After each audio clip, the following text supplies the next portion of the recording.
जी, हम फिर आज का जो टॉपिक है उसको स्टार्ट करते हैं। तो उस सिलसिले में मैं आपको ये शेयर करने लगा हूँ। पहले मैंने आपको ये वाली स्लाइड्स दे दी थी ताकि आप लोग पढ़ कर आएँ। तो आपने ये उम्मीद है कि ये वाली स्लाइड्स जो हैं ये पढ़ ली होंगी अभी तक, और आपने इसको रटा भी लगा लिया होगा और उसको समझ भी लिया होगा।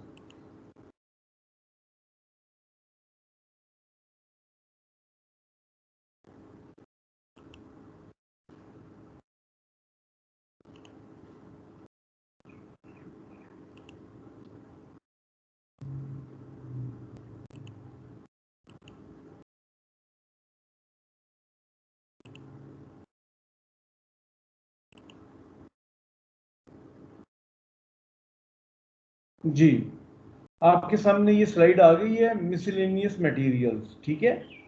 Yes sir. ये वाली जो सर स्लाइड्स हैं, ये वाली मैंने आपको पहले शेयर कर ली हुई हैं और उम्मीद है कि आप लोगों ने इसको पढ़ भी लिया होगा। और जिन लोगों ने नहीं पढ़ा उनके लिए फिर, क्योंकि लेक्चर तो आपको देना है तो ये मैं दे रहा हूँ।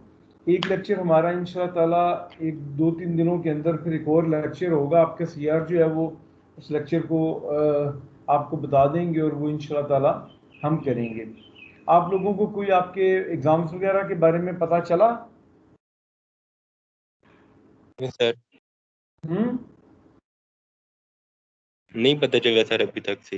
अच्छा, मुझे भी नहीं पता चला। इंशाअल्लाह ताला पता चल जाएगा 2-4 दिनों में। अच्छा, सबसे पहले हम आपको ये बताते हैं कि ये मिसलेनियस जो मटेरियल्स हैं ये कौन कौन से जो हम है वो पढ़ेंगे। मिसलेनियस मटेरियल के अंदर लाइम है, रबर है, एस्बेस्टॉस है। पेविंग मटेरियल्स जो हैं उनमें एसफाल्ट और बिचुमन है। इंसुलेटिंग मटेरियल में हीट इंसुलेशंस हैं।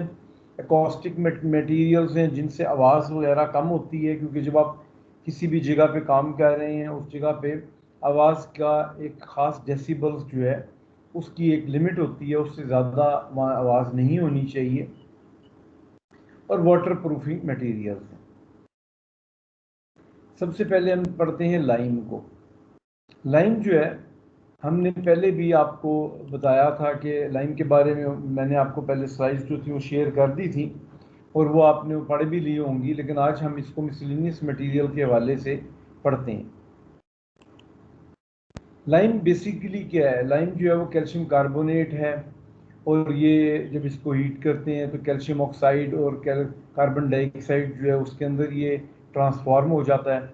Lime is a cementing material used extensively in palaces, forts, temples, bridges. मुख्तलिफ जगहों पर लाइम को इस्तेमाल किया जाता रहा है आज तक। लाइम जो है इसकी बहुत अच्छी वर्केबिलिटी है, प्लास्टिसिटी है, ड्यूरेबिलिटी है, और ये जब ड्राई होता है तो ये श्रिंक नहीं करता, बहुत कम श्रिंक होता है, जिसकी वजह से इसको एक अच्छा बिल्डिंग मटेरियल के तौर पे समझा जाता रहा है। तो स्लो सेटिंग जो है इसमें बहुत स्लो होता है, और जो है नॉर्मली जब आप लाइम को इस्तेमाल करते हैं तो ये बहुत आहिस्ता आहिस्ता आहिस्ता आहिस्ता हवा से ये जो है ये सेट होता है। तो इस स्लो सेटिंग को आप किस तरह करेक्ट कर सकते हैं कि अगर आप लाइम में 5 से 20% तक सीमेंट जो है वो उसे मिक्स कर दें तो उससे उसके अंदर एडिसिव प्रॉपर्टीज़ आ जाती हैं, और उसके अलावा उसके अंदर रिएक्शन भी स्टार्ट हो जाता है, जिसकी वजह से ये बहुत आराम से मतलब कि इसकी स्ट्रेंथ भी गेन हो जाती है। लाइम जो है बाकी लोकली अवेलेबल मटेरियल की निस्बत क्योंकि ये चीप होता है इसलिए इसको प्रेफर किया जाता है। लाइम की वैरायटीज़ हैं मुख्तलिफ, स्टोन लाइम, कंकर lime, shell lime, magnesium lime. तो स्टोन लाइम जो है वो तकरीबन प्योर लाइम है, लाइम स्टोन से उसे हासिल किया जाता है। कंकर लाइम जो है वो इम्प्योर लाइम है, जो कि कंकर डग फ्रॉम अंडरग्राउंड, मुख्तलिफ किस्म के पत्थर वगैरह जो हैं उनसे आपको उन्हें लेकर, जो सेडिमेंट्री रॉक्स टाइप के होते हैं कंकर्स, तो उनको आप लेकर तो उनसे आप हासिल करते हैं। इसके अलावा सी में मुख्तलिफ शेल्स होते हैं, कोरल्स होते हैं, जो with the passage of the time कुछ डाई भी हो जाते हैं और वो कोई एक्यूमुलेट भी हो जाते हैं। उनको कई ऐसे जजीरे हैं जिन पर बहुत ज़्यादा शेल्स वगैरह जो हैं वो आपको उनके साहिलों पर मिलेगा, और इस तरह ही बहुत सारी ऐसी जगह हैं जिन जगहों पे आपको यानी समुंदर के अंदर जो शेल्स मिलते हैं, तो उनसे फिर आहिस्ता आहिस्ता आहिस्ता करके वो डिपॉजिट हो के उन पर रिएक्शन होकर तो उससे लाइम सा बन जाता है, वो शेल लाइम उसे कहते हैं। ये बहुत प्योर लाइम होता है, ये सी शेल से और कोरल से हासिल होता है। मैग्नीशियम लाइम जो है वो डोलोमाइट जो है उससे बनाते हैं और contains more than 5% magnesium.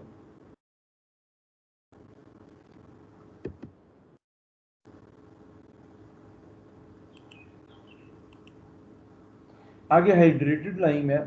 When quicklime is finely crushed, slacked with minimum amount of water and screened or ground to form a fine homogeneous powder, the product is called hydrated lime. तो hydrated lime के बारे में बाकायदा हम पढ़ेंगे भी बाद में।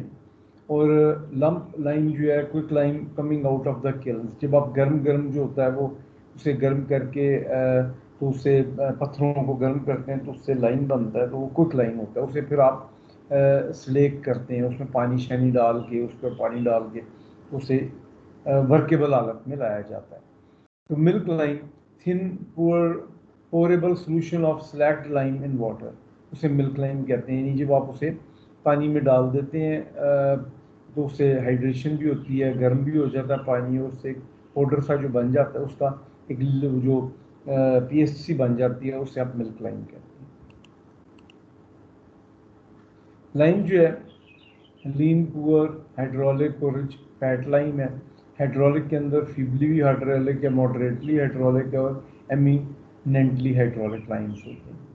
जबकि rich pure rich fat limes में fat lime, magnesium lime, dolomite lime, dolomitic lime, ये मुख्तलिफ किस्म के लाइम्स हैं। चूना जिसे आप कहते हैं।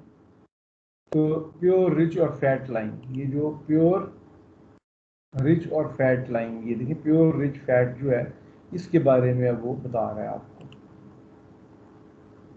इसमें कैल्शियम ऑक्साइड के कंटेंट कितने होते हैं? 93% तक होते हैं। इम्प्योरिटीज 5% से लेस होती हैं। इसको जब पानी में मिलाकर आप लगाते हैं किसी जगह पर, तो वहाँ से कार्बन डाइऑक्साइड जो होती है वो इसके साथ रिएक्ट करती है और फिर वो सेट हो जाता है। स्लैकिंग यानी पानी में डालने का जो अमल होता है उसको स्लैकिंग कहते हैं। Slaking is vigorous and volume increases 2 to 3 times. Slow in setting and hardening है ये, और used for plastering and white washing.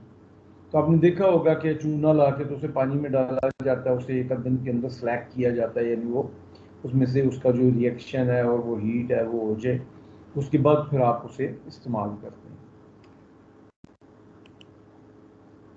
Poor और लीन लाइम, इसमें इम्प्योरिटीज जो है 5% से ज़्यादा है। जो प्योर रिच और फैट लाइम है इसमें इम्प्योरिटीज लेस देन 5% है। पुअर और लीन लाइम में impurities are more than 5%, absorbed atmospheric CO2 for setting. Slacking requires more time, makes a paste with water. Color varies from yellow to grey.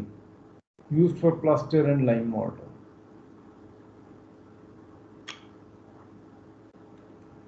तो जो pure rich और fat lime है ये जो है plastering और white washing के लिए इस्तेमाल होता है, जबकि पुअर और लीन लाइम जो है ये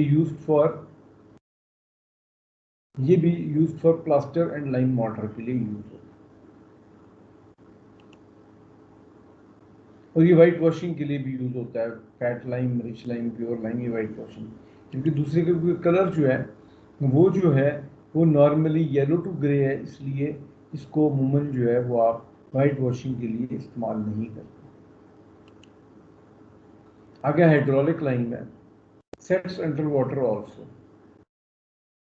ये पानी के अंदर भी है वो सेट हो जाता है। फीबली हाइड्रोलिक लाइम जो होता है वो उसमें लेस देन 15% एल्यूमिना एंड सिलिक है, and slow Slaking with low volume increase. Setting time is 21 days।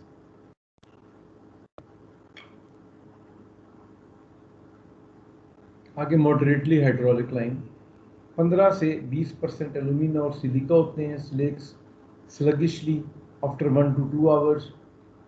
Setting time is 7 days. पहले वाले का जो फीबली हाइड्रोलिक लाइम है उसका 21 दिन है setting time, moderately hydraulic lime का 7 डेज तक है। एमिनेंटली हाइड्रोलिक लाइम जो है 20 to 30% एल्यूमिना एंड सिलिका। तो इसके अंदर ये है कि स्लेक्स विद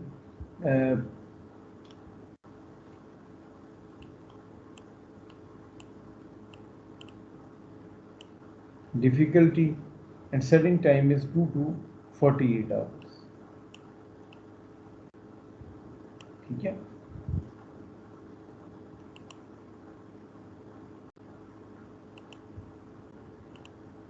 अगला हमारा इससे जो टॉपिक है वो रबर है। रबर एक ऐसा मटेरियल है जो आप डे यूज़ के अंदर यूज़ करते हैं मुख्तलिफ जगहों पर, और कोई विंडोज़ के अंदर भी यूज़ हो रहा है आजकल, जो ग्लास को पैनल्स को चेक लगाने के लिए गाड़ियों में भी आप यूज़ करते हैं। इसके अलावा दरवाज़ों के नीचे, दरवाज़ों के साइडों पर भी कई दफ़ा यूज़ किया जाता है, और टायरों में तो यूज़ किया ही जाता है। ये क्या चीज़ है? ये एक इलास्टिक मटेरियल है। किस तरह का? What is rubber? Is a dash material, it's a elastic material obtained both as natural and synthetic material. Naturally किस तरह? क्योंकि रबर प्लांट्स होते हैं, दुनिया में कई जगहों पे ऐसे प्लांट्स हैं जिनके अंदर से ये रबर जो है वो हासिल किया जाता है।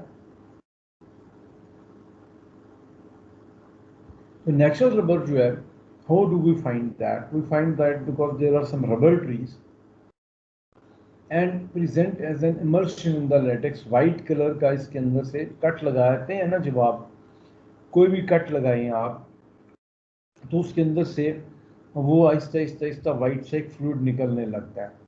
तो वो उसके ट्रंक्स में से, रबर ट्री के और इस तरह के कुछ और प्लांट्स में से वो निकलने लग पड़ता है। तो उसको जमा कर लिया जाता है, फिर उसमें मुख्तलिफ प्रोसेसेस हैं और केमिकल्स और चीज़ें इसमें मिक्स की जाती हैं। तो उससे करने के बाद उसको ऐसी फॉर्म दी जाती है कि वो स्टिफ भी हो और इलास्टिक भी हो। वो डिपेंड करता है कि आपको किस तरह का मटेरियल चाहिए। और एक सिंथेटिक रबर है जो which is obtained from petroleum, coal tar and alcohol. वो मुख्तलिफ प्रोसेसेस हैं जिनसे सिंथेटिक रबर हासिल किया जाता है। और नेचुरल रबर जो है वो यूज़ किया जाता है मतलब पहले ज़माने में बॉल्स बनाने के और चीज़ों के, फिर मुख्तलिफ किस्म के कामों में ये यूज़ होता था।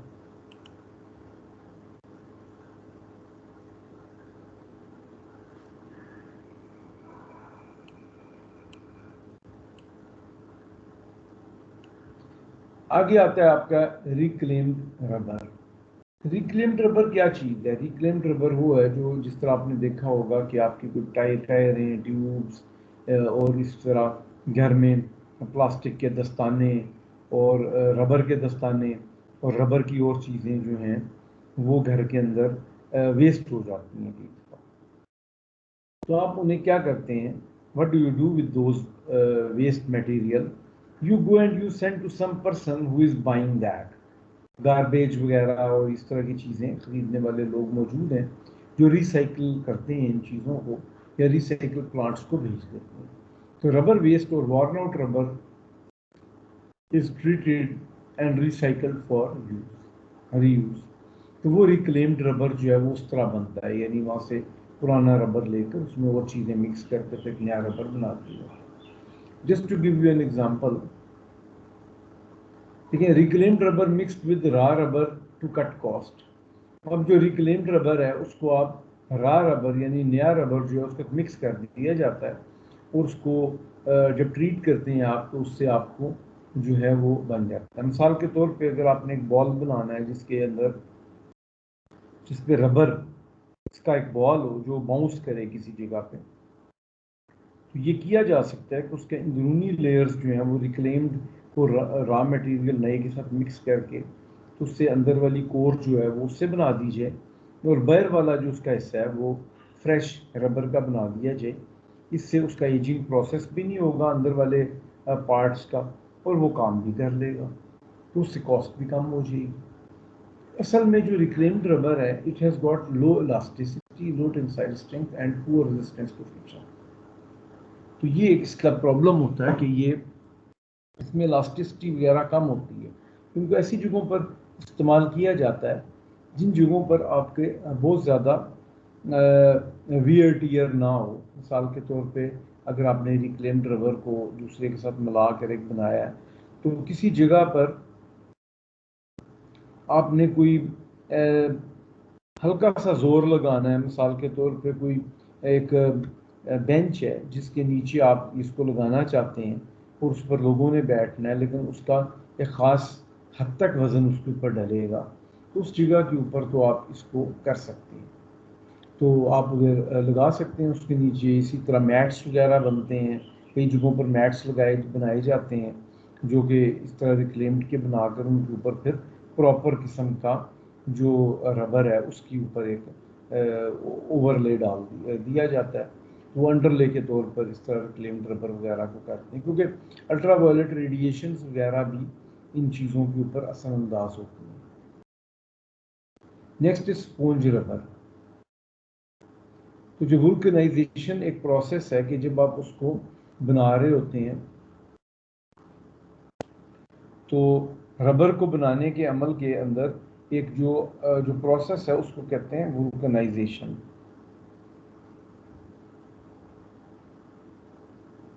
ठीक है।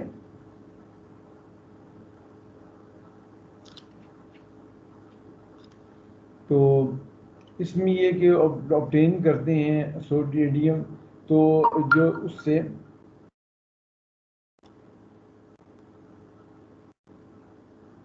उससे आपको स्पॉन्ज रबर जो है वो मिलता है। वुल्कनाइजेशन क्या चीज़ है, इसके अंदर ये होता है कि आप उनको रबर्स वगैरह को हार्डनिंग करते हैं, आप उसे किसी मशीन में डाल के उसको प्रेशर देते हैं और हीट देते हैं, तो उससे वो ट्रीटमेंट जो होता है उससे उसकी ड्यूरेबिलिटी बढ़ जाती है और वो जो शेप उसने लेनी है वो ले लेती है। मिसाल के तौर पे अगर आपने अगर हमने किसी चीज़ का एक कवर सा बनाना है, तो उस कवर को बनाते हुए कि रबर का कवर हो, उसकी जिस तरह की शक्ल होगी उस तरह का वो डाई बनाकर उसके अंदर वो रबर डाला जाएगा, उसे हीट दिया जाएगा, वो हार्डन हो जाएगा, उसमें एडिटिव वगैरह मिक्स हुए होंगे, तो वो जो चीज़ है उसको हम जो है उससे उसकी जो नेचुरल और सिंथेटिक रबर जो होती है उसकी फ़िज़िकल प्रॉपर्टीज़ इम्प्रूव हो जाती हैं, और इसके अलावा उसकी tensile strength, resistance to swelling, abrasion और इस तरह की इलास्टिक मुख्तलिफ प्रॉपर्टीज़ टेम्परेचर के साथ जो है वो उनको आप इन्हांस कर लेते हैं वुल्कनाइजेशन से। तो स्पॉन्ज रबर के अंदर स्मॉल पोर्स जो हैं वो कई दफ़ा जो हैं वो आ जाती हैं, जिसकी वजह से उसे हम स्पॉन्ज रबर कहते हैं। Has better heat and sound insulation properties. तो इसको आप इस काम के लिए इस्तेमाल करते हैं कि उससे हीट और साउंड इंसुलेशन के लिए। स्पॉन्ज रबर आपने देखा होगा कि जिस तरह जंबो लॉन है, एक आपने नाम सुना होगा जंबो लॉन, तो ये छतों के ऊपर लोग डालते हैं, तो वो इसी तरह के मटेरियल से बनाया जाता है। आगे रबर फ्लोरिंग मटेरियल है। रबर टाइल्स जो हैं वेरियस साइजेस की वो बनाई जाती हैं। मैं उसकी तस्वीर आपको दिखाता हूँ। ये इस तरह की टाइल्स वगैरह बनाई जाती हैं मुख्तलिफ प्ले ग्राउंड्स में और जगहों पर ये बनाई जाती हैं। ये सॉफ्ट सी भी होती हैं, थोड़ी सी दरमियानी यानी सेमी सॉफ्ट भी होती हैं। ये क्यों इस्तेमाल होती हैं? Used to cover floors of domestic and plastic building, cinemas, hospital, stores, ships, transport vehicle वगैरह।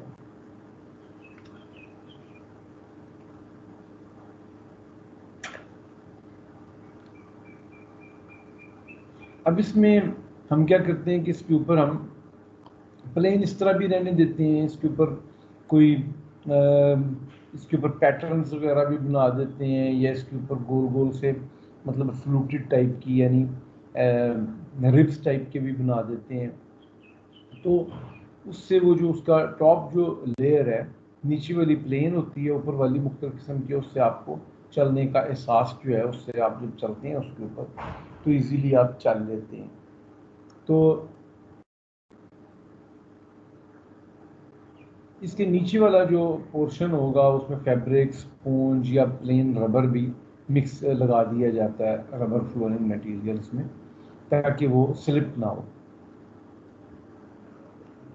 इसके फ़ायदे ये होते हैं कि एक तो ये इससे वेदर रेजिस्टेंट होता है, मतलब है कि अगर कोई जो अगर आपने किसी जगह के ऊपर चलना है तो उस जगह पे वो अगर थोड़ी सी ज़मीन जो है वो तो हीट या कूल हो जाएगी, तो कई मुल्कों में तो बहुत ठंडक हो जाती है। उधर अगर आपने पैदल चलना है तो यानी नंगे पाँव चलना है तो उस जगह पर ये हो सकता है कि आपको ठंडक लगे, तो उधर फिर वो वेदर रेजिस्टेंट भी होती है, ये टेम्परेचर वगैरह भी इसका जो है वो उससे भी आपको बचाती है, रेजिलियंट होती है, यानी काफ़ी ये स्ट्रॉन्ग होता है, और नॉइस भी इससे कम हो जाता है। जिस तरह ख़वातीन अगर किसी जगह पे जा रही हैं और उनके जूतों से आवाज़ आती है, तो या कई मर्दों के भी बूटों से आवाज़ आती है, तो वो जो बूटों से चलने की आवाज़ है उसको नॉइस को रिड्यूस करती है, कर लेती है। तो कई जगहों पर ये वॉकवेज वगैरह जो है उस वो इंडोर वॉकवेज जो हैं उनके ऊपर भी लगा दिया जाती है, तो उससे आप रबर फ्लोरिंग मटेरियल्स या रबर फ्लोरिंग मैट्स भी आ गए हैं, वो भी यूज़ हो जाते हैं। आगे हमारा जो मटेरियल है वो है एस्बेस्टॉस। तो एस्बेस्टॉस जो मटेरियल है ये एक नेचुरल मटेरियल है, जो कि मैंने आपको इंजीनियरिंग जियोलॉजी में भी पढ़ाया था कि ये मटेरियल ऐसा है जो फाइब्रस टाइप का मटेरियल है। सीआर साहब,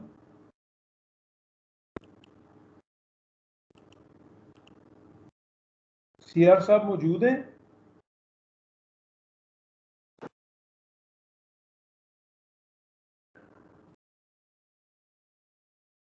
हेलो यस सर। जी, हाजिरी ले लें जी स्टूडेंट्स की।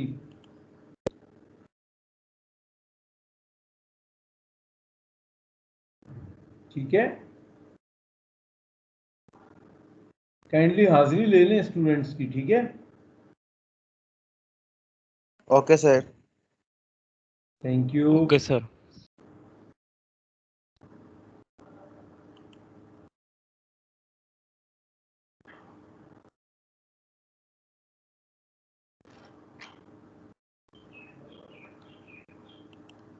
अच्छा, एस्बेस्टॉस के अंदर एस्बेस्टॉस की क्या खसूसियात हैं कि एसिड प्रूफ है, fire proof, natural fibrous material substance है, डिफरेंट कलर के found in the veins of metamorphic rocks. In metamorphic rocks के दरमियान में जो मुख्तलिफ क्रेविसेस हैं, छोटी छोटी जगह होती हैं, उस जगह के ऊपर ये एस्बेस्टॉस जो है वहाँ पाया जाता है, नेचुरल फाइब्रस मटेरियल है। A silicate of calcium and magnesium containing small amount of iron oxide and alumina, इसका जो फार्मूला CaSiO3 डॉट 3 MgSiO3 है, तो ये आपको फार्मूला पता होना चाहिए। आगे हम जाते हैं, एस्बेस्टॉस जो है इसके प्रोडक्ट्स वगैरह के बारे में भी हम देखेंगे। तो मेरा ख्याल है कि आगे हम देखिए, एस्बेस्टॉस के बोर्ड्स बनते हैं, शीट्स बनती हैं, फ्लैट एंड कोरुगेटेड, एस्बेस्टॉस के सीमेंट पाइप्स बनते हैं, एस्बेस्टॉस पेपर होता है, एस्बेस्टॉस पेंट है, फाइबर्स हैं, फेल्ट है, फेल्ट यानी कपड़ा सा होता है वो भी बन जाता है, और एस्बेस्टॉस की फैब्रिक भी बनती है। तो ये मुख्तलिफ कामों के लिए इस्तेमाल होता है। फिर अगर किसी जगह पर मतलब है कि हीट रेजिस्टेंट भी है ना काफ़ी ज़्यादा, तो इस वजह से इसका ये भी फ़ायदा है कि इंसुलेशन प्रॉपर्टीज़ भी हैं इसकी। लेकिन एक प्रॉब्लम इसका ये है कि इसको कार्सोजेनिक भी है ये, मतलब है कि अगर ये आप अपने कमरों में बहुत ज़्यादा इस्तेमाल करेंगे और जिधर आपका आना जाना बहुत ज़्यादा हो, बैठना बहुत ज़्यादा है, तो उससे जो इसके फाइबर्स हैं ये जाकर तो आपके लंग्स के अंदर प्रॉब्लम्स पैदा कर सकते हैं, क्योंकि इसके जो फाइबर्स हैं वो बहुत छोटे होते हैं। आगे हम इसके जो यूजेस वगैरह हैं उस पर तो हम जाएंगे, लेकिन उससे पहले मैं चाहता हूँ कि आपको डगल की जो बुक है उस साइड पर मैं आपको थोड़ा सा ले जाऊं ताकि आप उसे थोड़ा सा किताब से भी पढ़ें।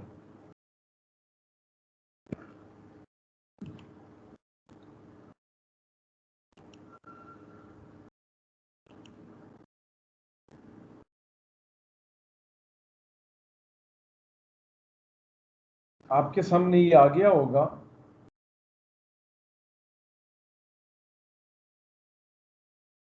Yes sir. ठीक है, तो मैं आपको भी वहाँ लेके जाता हूँ। कौन सी चैप्टर है?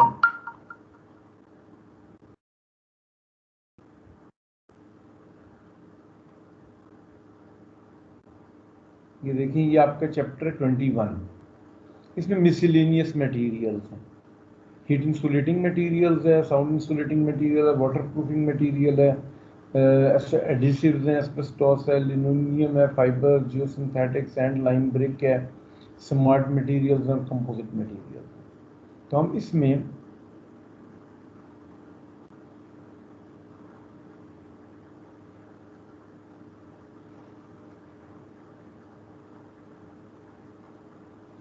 ये एस्बेस्टॉस आ गया आपके सामने। तो एस्बेस्टॉस जो है इसको मैं जरा थोड़ा सा बड़ा करता हूँ।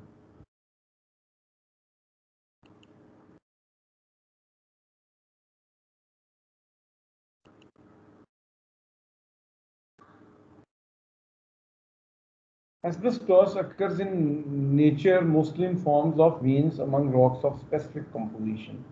Asbestos minerals are fibrous in structure and split into fine fibers under mechanical force. Natural asbestos may be subdivided into two groups, acid resistant and non-acid resistant. Acid resistant asbestos comprises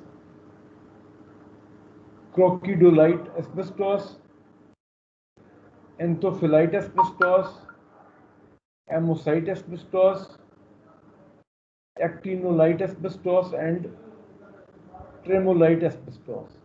The group of non-acid resistant asbestos is represented by chrysotile asbestos only. तो कहते हैं कि non acid resistance asbestos जो है वो chrysotile asbestos जो है सिर्फ वही वाला एक है, और बाकी सारे वो जो है बाकियों जो है उनको एसिड वाले एसिड रेजिस्टेंट एस्बेस्टॉस हैं, which is of great industrial importance in chemical composition. उसने उसका बता दिया कि ये जो इस मैग्नीशियम हाइड्रोसिलिकेट है। Asbestos molecules are strongly bound together only in one direction, whereas the lateral bond with adjacent molecules is quite weak. This property explains the very high tensile strength of the asbestos among the fibers and its good fluffing ability and ready transversal across the fiber splitting. Diameter of chrysolite asbestos fibers lies between 0.00001 to 0.000003 millimeter.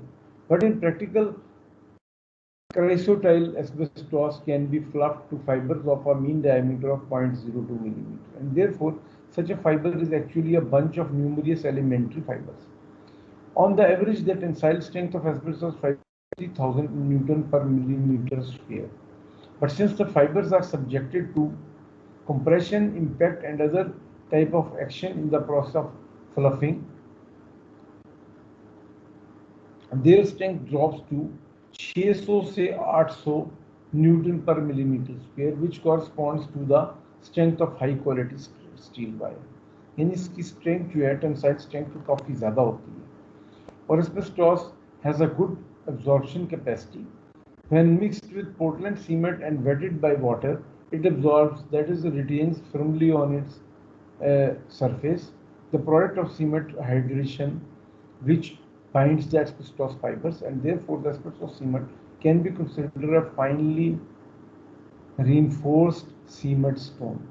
इसके fibres को अगर आप mix करें cement के साथ और उसके बाद आप उससे मतलब है कि उसे यूज़ करें तो वो भी आपको एक उससे जो स्टोन बनेगा वो फाइनली रिइंफोर्स्ड सीमेंट स्टोन होगा। तो Chrysotile asbestos is incombustible. However, at about 110 degrees centigrade, it becomes to lose absorption water and its tensile strength drops by 10% at 368 degrees centigrade. At 368 degrees centigrade, all of the absorption water evaporates and asbestos strength decreases by 25 to 30%. However, after asbestos is cooled, it reabsorbs the air from the moisture it has previously lost and regains its original properties. When asbestos is heated to over 550 degrees centigrade, chemically bound water is removed. Asbestos loses elasticity and strength, becomes brittle, and fails to restore its properties on cooling. Chrysotile asbestos melts at a temperature of about 1550 degree centigrade, यानी जो बहुत heavy high temperature है उसके ऊपर ये जो है melt होता है. तो asbestos has low heat and electric conductivity, high resistance to alkali and poor resistance to acids. The quality of asbestos cement items depend greatly on that of asbestos and on fineness of cement. Uses का होते हैं asbestos is used to make sheets and boards for roofing, false ceiling, paneling, partitions, wall lining, door panels, window panels, signboards, wardrobes, etc. In the form of pipes, it is used to drain rainwater, soil water, etc. It is also used for making paints. ये सारे इसके जो हैं वो फ़वाइद हैं जो कि हमें पता है जिधर हम इसको यूज़ करते हैं.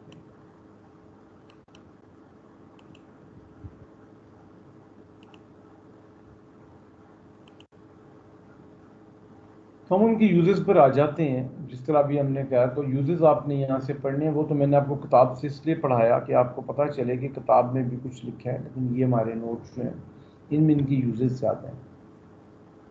एस्बेस्टॉस सीमेंट से प्रोडक्ट्स बनती हैं. Sheet used for roofing material, pipes used to convey rain and seepage water.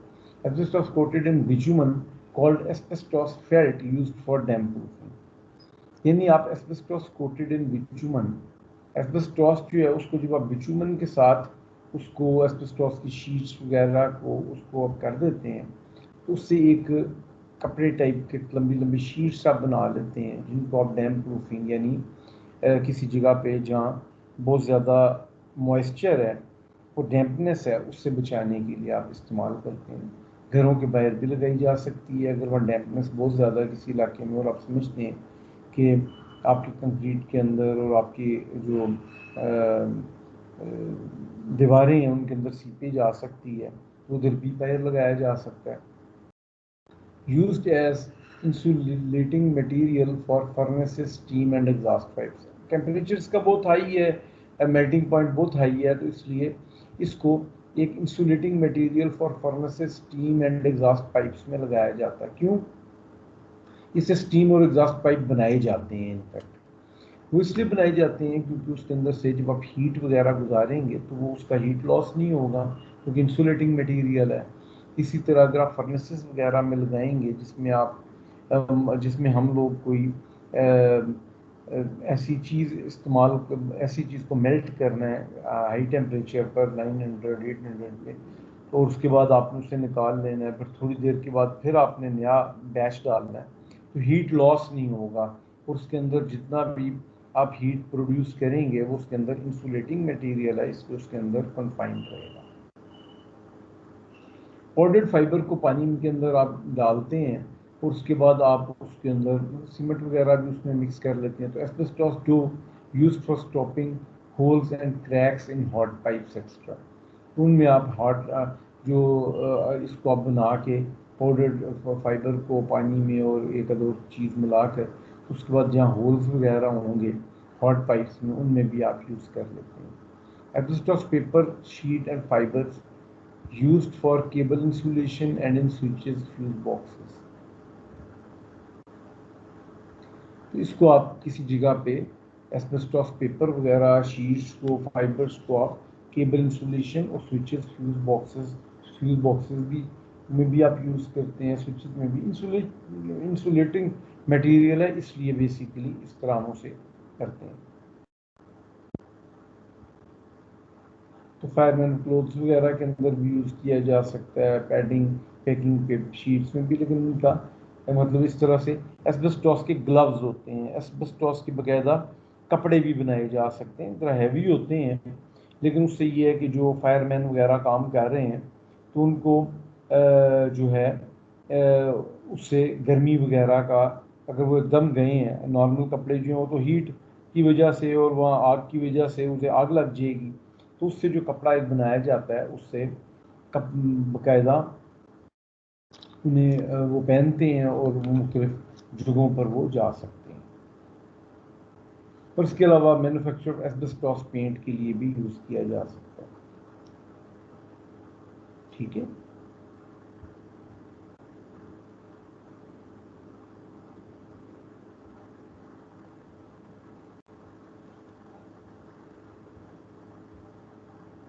तो इनके बारे में आप नेट के ऊपर जाएंगे तो आपको बहुत सारी चीज़ें वो जो हैं वो मिल जाएंगी, जिनको आप देख सकते हैं और पढ़ सकते हैं।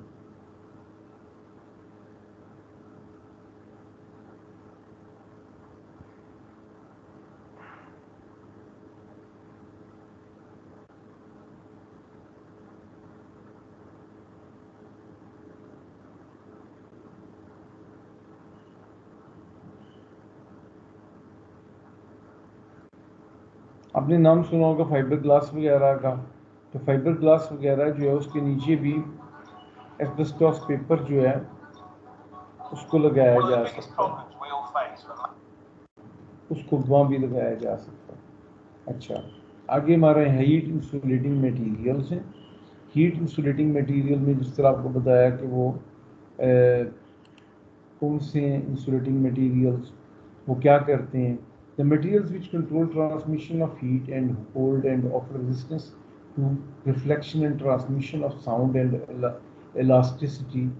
Electricity are known as insulating materials. तो ये आपको बहुत easily you can understand that classification of insulating material, heat thermal insulation है, साउंड इंसुलेशन है और इलेक्ट्रिकल इंसुलेशन है। Insulating material में the function of a thermal or heat insulator is to resist the flow of heat through its body both ways, यानी बाहर से भी अंदर ना आए और अंदर से भी बाहर ना आए, वो इंसुलेशन उसको कहते हैं। Heat may not be allowed to enter or escape from a system is called the both ways का ये मतलब। ऑर्गेनिक हीट इंसुलेटर्स कौन से हैं, ये जरा आप इसे पढ़ें।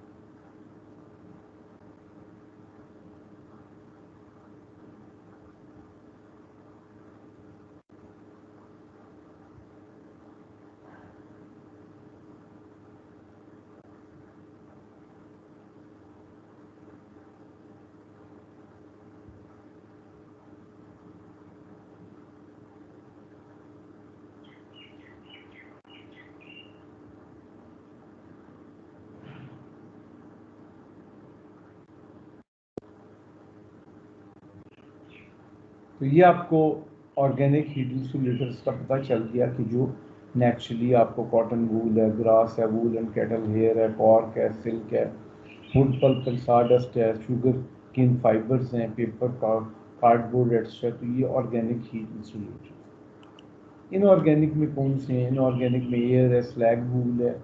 स्लैग वो चीज़ है जो कि in the process of metals को जब आप कर रहे होते हैं प्रोसेस, तो उसका जो उसका कचरा वगैरह नीचे बैठ जाता है, जो उसमें और मुख्तलिफ चीज़ें, उनको आप ये कहेंगे। मिनरल वूल है, मुख्तलिफ मिनरल वूल टाइप की मटेरियल्स भी मौजूद हैं। ग्लास वूल ये होता है कि जो ग्लास है इसको हीट किया जाता है, उसमें हवा ब्लो की जाती है, उससे भी ग्लास वूल बनता है। एलुमिनियम फॉयल है, ये भी बनाया जाता है, इंसान खुद बनाता है ताकि उसमें किसी जगह पे उस जगह को फिल भी कर दिया जाए और उसमें ये फॉयल सा भर देते हैं तो उससे हीट जो है वो इंसुलेट भी हो जाता है वो जगह जो है। डायटोमैस्टियस अर्थ है, चारकोल है, और वुड एशेस हैं, जिप्सम पाउडर है और एस्बेस्टॉस। एस्बेस्टॉस के बारे में हम ऑलरेडी पढ़ चुके हैं। आगे कॉस्टिक मटेरियल्स कौन से हैं? कॉस्टिक मटेरियल्स वो हैं जो कि आवाज़ को रोकते हैं, जो कि नॉइस पोल्यूशन है उससे आपको बचाते हैं। ये पढ़ें आप इसको।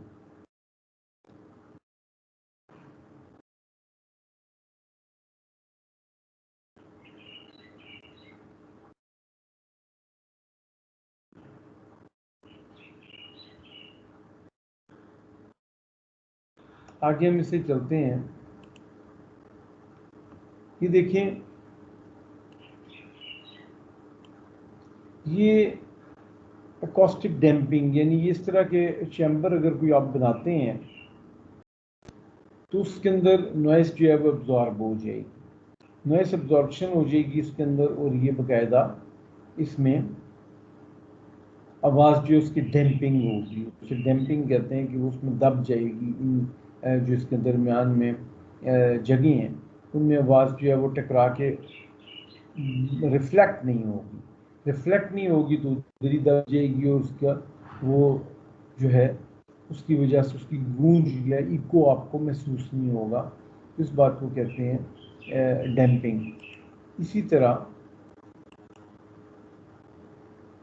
ये साउंड रिफ्लेक्शन बोर्ड है, इसमें भी इसमें आपकी आवाज़ जाएगी तो वो उससे इफेक्ट जो है वो आपको आ सकता है।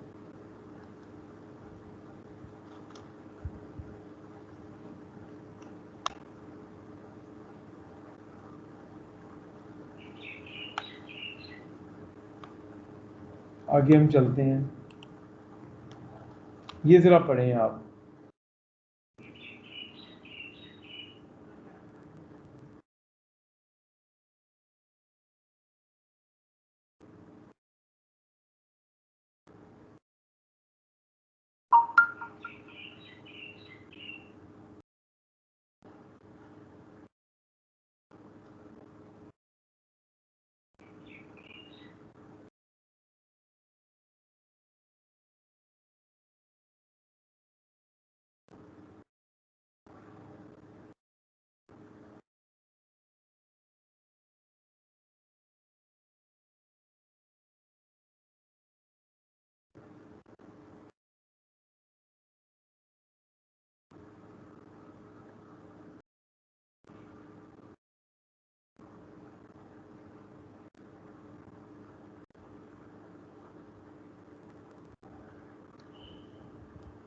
साउंड इंसुलेटिंग मटेरियल जो है उसकी क्या रिक्वायरमेंट्स हैं कि एक तो ये अब्जॉर्ब करे noise to the desired extent, could be clean washed and painted, resistant to attack of worming, insects, termite to और ड्राई रॉट,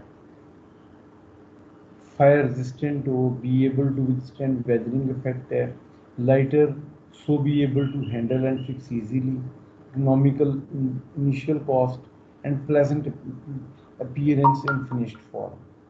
तो ये इसकी जो हैं वो होगा। तो ये नॉइज़ बैरियर्स वगैरह आप उधर लगा देते हैं जिन जगह पे लोग जो हैं वो कोई ऐसा है कि हाईवेज़ हैं, हाईवेज़ के साइडों पर भी लगा दिए जाते हैं ताकि जो हाईवे के साइडों पर घर हैं उनको आवाज़ें ना जाएं। इसी तरह से कई ऐसी कम्युनिटीज़ हैं जिनके जो इर्द गिर्द दीवारें बना दी जाती हैं और दीवारों के बाहर भी लगा दिए जाते हैं ताकि उन कम्युनिटीज़ में आवाज़ें जो हैं वो बाहर की ट्रैफिक वगैरह की ना आए।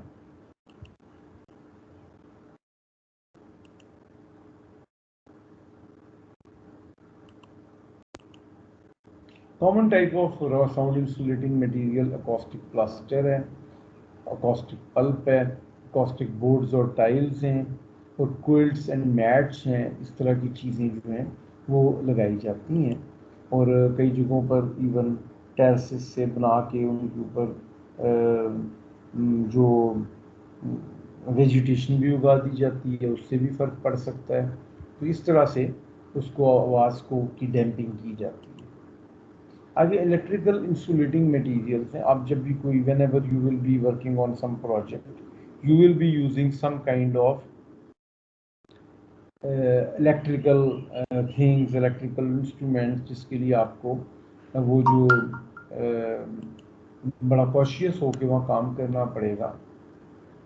तो electrical insulator is a material that does not correspond to an electrical field and completely resists the flow of electrical charge.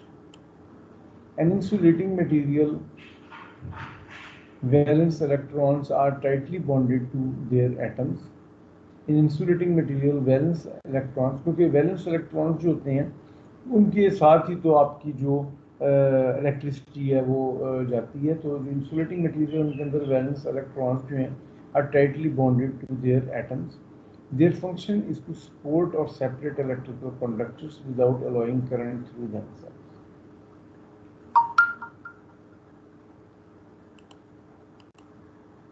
तो ये मुख्तलिफ किस्म के सिरामिक मटेरियल्स वगैरह वो होते हैं, रबर, प्लास्टिक होता है। तो इस तरह की चीज़ जो है वो इंसुलेटिंग मटेरियल्स के तौर पे इस्तेमाल होती हैं। और ये सिरामिक किस्म की चीज़ें जो हैं वो भी इस्तेमाल होती हैं जो हम मुख्तलिफ जगहों पे इस्तेमाल करते हैं। तो ये आज का लेक्चर था आपका।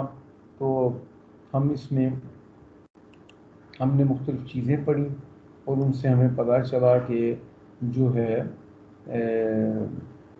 मुख्तलिफ चीज़ें आपने सीखी आज कि तो आप इसके अंदर अगर मुख्तलिफ और पढ़ना चाहते हैं तो आप जो बुक है आपके डगल की उसके अंदर जाकर भी आप पढ़ सकते हैं।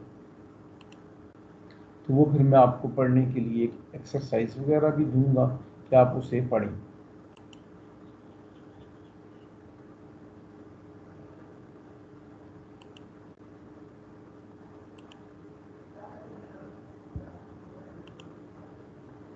अब इसी तरह जियोसिंथेटिक वगैरह, इस जियोसिंथेटिक जो है ये वाला आप पढ़ें क्योंकि ये वाला भी आपके लिए जियो टेक्सटाइल्स और जियो ग्रेड्स ये चीज़ें आपके लिए इम्पॉर्टेंट हैं और इनके आपने किस लिए इस्तेमाल करना है, एस्फाल्ट ओवरले क्या है, ये सारी चीज़ आपको पता होनी चाहिए। ये भी हम आपको एग्ज़ाम के अंदर इंक्लूडेड है, ये आपने खुद पढ़ें और अगली दफ़ा आप मुझसे इस बारे में क्वेश्चंस करेंगे, ठीक है।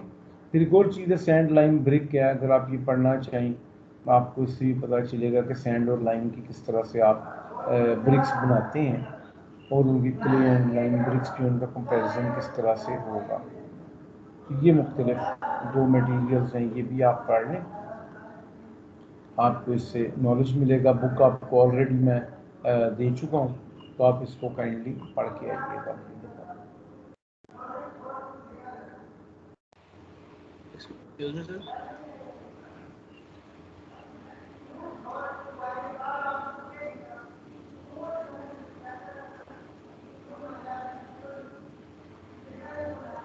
तो ये आपका आज का लेक्चर जो है वो शॉर्ट है, ये हमने पढ़ा आज।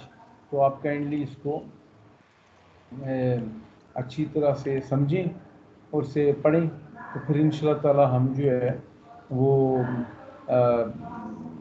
2-3 दिनों के अंदर हम दोबारा मिलते हैं और हम जो बाकी एग्रीगेट्स वगैरह है उसे भी हम पढ़ेंगे।